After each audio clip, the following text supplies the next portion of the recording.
Welcome back. I'm going to talk about why I don't use mono during exceptionally cold weather conditions. Please note, I'm not telling you not to use mono during cold weather conditions. I'm just speaking from my own personal experience.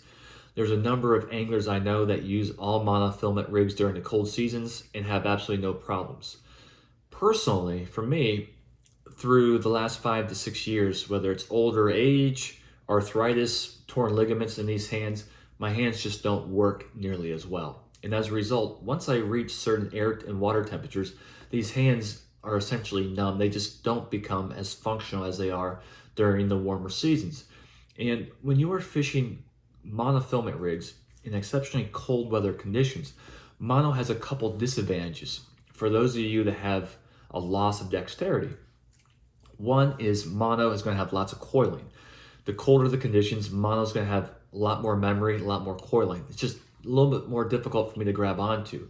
And then second, with really cold conditions, when you are, for example, jigging streamers, and this is one of my favorite things to do in the winter months, casting streamers out with a modified European nymphing approach and just jigging these flies down the bottom. But a large part of jigging streamers in the way I approach jigging streamers is not just using the rod hand to move the fly, but I'm using the line hand to actively move those flies. Sometimes I'm going to be using the line hand to make very short little strips to get that fly, this jig to jig up and down. Sometimes it's a more continuous retrieve to get the fly to swim.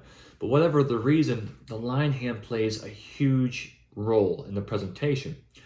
Mono you can use, I used it last week, caught some fish using a jig streamer, but so many times I would try to go out after the cast, try to reach and grab for my fly line with that memory, I just couldn't find it.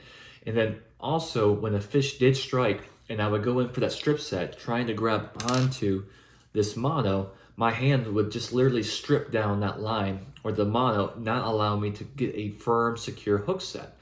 So when I'm dealing with exceptionally cold weather conditions, when my hands are not functioning properly, I switched to a European nymphing line, specifically one with a braided core. The braided core is going to develop less memory, but also when you are casting and you're actively retrieving a fly, this fly line, even though it does have a little bit more mass, it's not as effective as monofilament. So when the fish does strike, I can at least grab onto that line and make a good secure hook set. But just a few thoughts about why I like to use a Euro line over a mono rig during these cold seasons. So I hope this video helps, and Happy New Year, and we'll see everyone here in a couple weeks. Take care.